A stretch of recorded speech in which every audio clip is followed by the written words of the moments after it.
Last time అంటే వాళ్ళు సభా నిబంధనలకు విరుద్ధంగా ఒక టీషర్ట్ వేసుకొని రావడం జరిగింది. ఇప్పుడు సభలోకి మనం ఏదైనా వస్తువు తీసుకుపోవాలన్నా లేకుంటే సభను మనం ఏదైనా డిస్ప్లే చేయాలన్నా స్పీకర్ గారి పర్మిషన్ తోని లేకుంటే సభా కార్యాలయం పర్మిషన్ తో తీసుకొని పోవాలి. వాళ్ళు ఆ పర్మిషన్ లేకుండా వితౌట్ పర్మిషన్ వచ్చింది కనుక దాన్ని కామన్ గా ఎవరు పోయినా ప్రతిపక్ష ఎమ్మెల్యేలే కాదు అధికార పక్ష ఎమ్మెల్యేలు కూడా స్పీకర్ దృష్టిలో లేని అంశాలను పట్టుకొని పోతే బయటికి పంపిస్తారు. అది కామన్.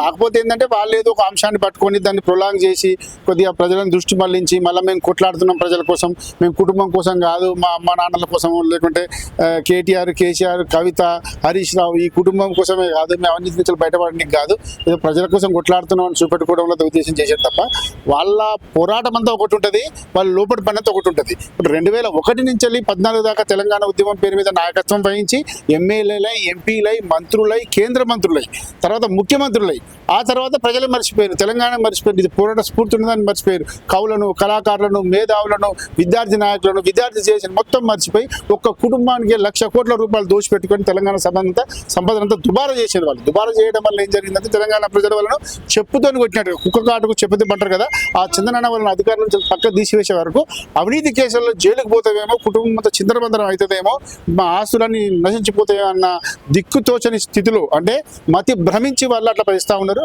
దానికి మంచి నిర్ణయమే. ఇప్పుడు పొంగులేటి శ్రీనివాసరెడ్డి గారు బాంబు వెళ్తుందని చెప్పిండు, మరి ఆ బాంబు ఇంకా పేలలేదు. ఆ బాంబు అసలు దేని గురించి? అయితే మీకు మొన్న బీఆర్ఎస్ ప్రభుత్వం అధికారంలో ఉన్నప్పుడు కార్ రేసింగ్ అని Formula 1 రేసింగ్ అలాంటిది ఒకటి జరిగింది, మీకు ఐడియా ఉండి ఉంటుంది. అయితే అప్పుడు ఈయన పట్టణాభివృద్ధి శాఖ మంత్రిగా, ఐటీ మంత్రిగా ఏం చేసిందంటే నిధులు ప్రభుత్వాన్ని అయినా ఇంటి అయినా మనం ఒక లీగల్ ప్రకారం ముందుకు పంపించాల్సి ఉంటుంది. నోటి మాటతో 55 కోట్లు విదేశీ కంపెనీలకు బదిలీ చేయడం జరిగింది. అందులో మళ్ళీ తర్వాత దాన్ని అకౌంటబిలిటీ లేదు కనుక మా ప్రభుత్వం వచ్చిన తర్వాత ఎంక్వైరీ చేస్తే ఈయన అనధికారికంగా ఇష్టానుసారంగా ప్రజాధనాన్ని దుర్వినియోగం చేసిందని చెప్పి మేము దాని మీద కమిషన్ వేసిన తర్వాత ఎంక్వైరీ నడుస్తూ ఉన్న క్రమంలో మేమేం చేసినామంటే గవర్నర్ గారికి, అంటే ఇప్పుడు ఎమ్మెల్యేని కానీ ఎంపీని కానీ కేంద్ర రాష్ట్ర ప్రభుత్వాలలో భాగస్వాములుగా ఉన్న వాళ్ళని కావచ్చు, ఎంపీలుగా ఎమ్మెల్యేగా ఉన్న వాళ్ళని కావచ్చు, మనం విచారించాలంటే గవర్నర్ అనుమతి కానీ, స్పీకర్ అనుమతి కానీ, లేకుంటే రాష్ట్రపతి అనుమతి కానీ అట్లాంటివి ఉంటాయి అన్నట్టు. అందులో భాగంగానే ఈ కేసులో ఆయనను పిలిచి విచారించి జరిగిన వాస్తవం ఏందో తెలుసుకొని ఒకవేళ దోషిగా తేలితే జైలుకు పంపించే అవకాశాలు ఉంటాయి కనుక మేము గవర్నర్ గారి దగ్గర అప్లికేషన్ పెట్టుకోవడం జరిగింది.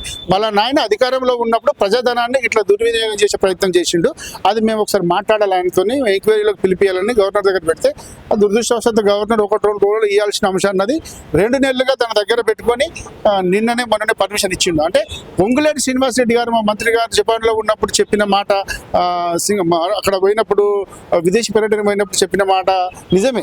ఎందుకు అంటే ఆయన అక్రమాలకు పాల్పడ్డాడు, ప్రజాధనాన్ని దుర్వినియోగపరిచే విధంగా అనధికారికంగా వేరే వాళ్ళకి ట్రాన్స్ఫర్ చేసి మళ్ళీ తిరిగి వాళ్ళు తీసుకున్నారు ఆ డబ్బులను. అది అప్పుడు గవర్నర్ గారు కనుక అప్పుడు ఆ పర్మిషన్ ఇస్తే ఎంక్వైరీకి ఇప్పటికీ ఆయన జైల్లో ఉండు. అవే బాంబులు ఇప్పుడు పర్మిషన్ ఇచ్చిండు, మళ్ళీ వెళ్తే చూడండి. అంటే మనం అంటాము, కాకపోతే గవర్నర్ గారు పర్మిషన్ వేయలేదు కనుక లేట్ అయింది. అంటే ఇప్పుడు పర్మిషన్ ఇచ్చింది కదా, ఆ ఫైల్ మరి తొందరగా మూవ్ అవుతుందా లేకుంటే చిన్న నత్తనడక నడుస్తుంది? యాక్చువల్గా గవర్నర్ గారిని పర్మిషన్ అడిగిందే, అది నత్తనడక నడవకుండా వాళ్ళు ఎక్కడెక్కడైతే ప్రజాధనాన్ని దుర్వినియోగం చేసి తన కుటుంబ ఆస్తులుగా మలుచుకున్నారో వాటి మీద ఎంక్వైరీ చేసి వీళ్ళకి తెలంగాణ గవర్నర్ గారు బల్ల మంచి కదిలింది కదా, మన ఫైల్ కదిలింది కదా, కదిలింది. ఇప్పుడు ఎంక్వైరీ కమిషన్ పోయింది, వాళ్ళు రేపు మాకు పిలుస్తారు. ఆయన పిలిచిన తర్వాత విచారణలో ఆయన ఏం మాట్లాడతాడు దాన్ని బట్టి ఆయన నిజ అక్కడ ఎంక్వైరీ కమిషన్ దగ్గర అన్ని ఆధారాలు ఉంటాయి. అవి తీసుకొని పోయి పిలిచిన తర్వాత ఆయన ముంగట పెడితే ఏం మాట్లాడతారో చూసి నిజాలు నిర్ధారించుకొని ఆయన జైలుకి పంపించడం జరుగుతుంది. ఇది ఒక్క కేసు కాదు, ఆయన ప్రతి కేసులో జైలుకి పోవాల్సిన మొదటి ముద్ద ఆయన. ఇప్పుడు కాంగ్రెస్ పాలనలో ప్రతి ఒక్కటి కూడా శ్వేతపత్రం అనేది రిలీజ్ చేయలేదు, ఇష్టానుసారంగా హామీలు ఇచ్చింది. ఇప్పుడు ఈ రైతు మాఫియా, రుణమాఫీ అని చెప్పేసి అది అట్లనే ఉంది, సగం మందికి వచ్చింది, సగం మంది రాలేదు.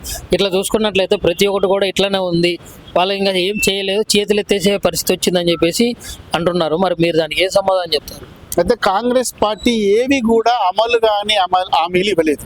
ప్రతి ఒక్కటి మా మేనిఫెస్టోలో పెట్టిన ప్రతి ఒక్కటి, అంటే 6 గ్యారంటీలు కావచ్చు, 66 హామీలు కావచ్చు, 420 మేనిఫెస్టోలో ఉన్న ప్రతి అంశం కూడా రాష్ట్ర ప్రభుత్వము తీర్చే విధంగానే ప్రజలకు చేసే విధంగానే ఉన్నాయి అవి.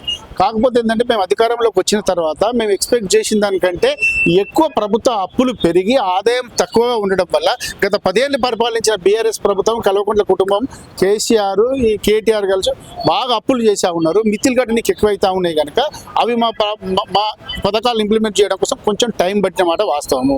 మీరు అన్నారు ఇందాక రైతు రుణమాఫీ కాలేదని. మీరు ఏ ఊరికైనా వెళ్ళండి, ఎవరైనా టెక్నికల్ ఇష్యూ ఉండి లేదా 2 లక్షల పైన ఉండి వాళ్ళకు మాత్రమే రైతు రుణమాఫీ కాలేదు. అందరి రైతులకు రైతు రుణమాఫీ అయింది, ఇంక్లూడింగ్ నాతో సహా, మీతో సహా. మీ కుటుంబాలు కూడా ఉంటాయి. మీరు ఎంతో కొంత క్రాప్ లోను ఇంకో లోను తీసుకొని ఉంటారు. బంగారం మీద పెట్టిన రుణాలు లేకపోతే మార్టిగేజ్ రుణాలు, మిగతా రుణాలు అవి కాకపోవచ్చు, టెక్నికల్ ప్రాబ్లం ఉంటే ఉండవచ్చు కాక రైతులు క్రాప్ లోన్ పేరున తీసుకున్న ప్రతి రుణాన్ని మాఫీ చేసినాము. దానికి ప్రభుత్వమే సాక్ష్యము. మీరు ఆర్టీఐ చట్టం ద్వారా తీసుకోవచ్చు.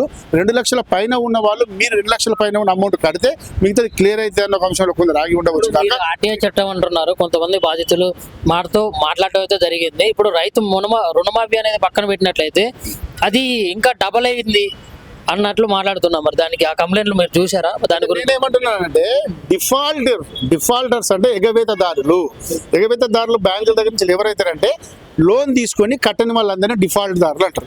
మామూలుగా భారత ప్రభుత్వాలు లేకుంటే రాష్ట్ర ప్రభుత్వాలు ఏర్పడిన తర్వాత ఫస్ట్ నుంచి వెళ్ళి క్రాప్ లోన్లు ఇవ్వడం సర్వసాధారణం. రైతు తన వ్యవసాయం చేసుకోవడం కోసం పెట్టుబడి సాయమో లేకుంటే కల్టివేషన్ సాయమో రకరకాలుగా భూమిని సదనం చేసుకునే సాయమో ఏ ప్రభుత్వం ఇస్తుంది. తర్వాత అవి కట్టడము మాఫీ చేయడం జరుగుతూ ఉంటుంది. ఈ 2 అంశాలు జరుగుతాయి. 2014 నుంచి వెళ్ళి 24 వరకు ఏం జరిగింది అంటే రైతులను రుణం తీసుకొని మీరు ₹1,00,000 ఒకేసారి మాఫీ చేస్తా, రైతులు అసలు కట్టాల్సిన అవసరం లేదని చెప్పి స్టేట్మెంట్లు ఇచ్చి 2 సార్లు అధికారంలోకి వచ్చిన బీఆర్ఎస్ పార్టీ, కేసీఆర్, ఈ కల్వకుంట్ల కుటుంబం ఏం చేసిందంటే అవి పైసల తరఫున బ్యాంకులకు కట్టలేదు, రైతుల తరఫున బ్యాంకులకు కట్టలేదు. కట్టకపోయే వారికి ఏమైందంటే బ్యాంకులందరూ ఈ రైతులను డిఫాల్టర్గా పెట్టేసింది. నేను 50,000 లోన్ తీసుకుంటే ప్రభుత్వం కడతానని చెప్పి నేను ఊకోకపోతే అది ₹1,00,000 అయింది. ఎవరు కట్టాలి దాన్ని? ఒప్పుకొని నేను కడతానా, కేసీఆర్ కట్టాలా లేకుంటే రైతులు కట్టాలా? ఇట్లా దేశంలోనే మొట్టమొదటిసారిగా తెలంగాణ రైతులను ఎగవేతదారుల కింద, డిఫాల్టర్ల కింద దొంగలుగా చిత్రీకరించిన వాళ్ళు ఈ కల్వకుంట్ల కుటుంబం, బీఆర్ఎస్ పార్టీ. అట్లా మీరు అన్నట్టుగా రైతు రుణాలు పెరిగినాయి, రైతు అప్పులు డబుల్ అయినాయి, మిత్తిలు పెరిగిపోయినాయి తప్ప వాళ్ళ పెరిగినాయి. మేము వచ్చిన తర్వాత వాళ్ళు ఇచ్చిండ్రా మేము ఇచ్చిండ్రా ఎవరిచ్చినా చూడకుండా 2 లక్షల వరకు టెన్షన్గా శాంక్షన్ మాఫీ చేసేసినాం. ఆ ప్రక్రియ కొనసాగుతూనే ఉంటుంది. ఎవరికైనా టెక్నికల్ ఇష్యూ ఉన్నప్పుడు ఒకటి ఆగిపోతుంది. తర్వాత బ్యాంక్ మేనేజ్ అని సంబంధిత అధికారిని కలుసుకున్న తర్వాత ఏ ప్రాబ్లం వల్ల ఆగిపోతుందో తెలుసుకుంటే వాళ్ళకు కూడా రిలీజ్ చేయడానికి సిద్ధంగా ఉన్నామని చెప్పి మంత్రి గారు, ముఖ్యమంత్రి రేవంత్ రెడ్డి గారు ఎప్పుడు చెప్తూనే ఉన్నారు. రైతు పక్షపాతి ప్రభుత్వం ఇది.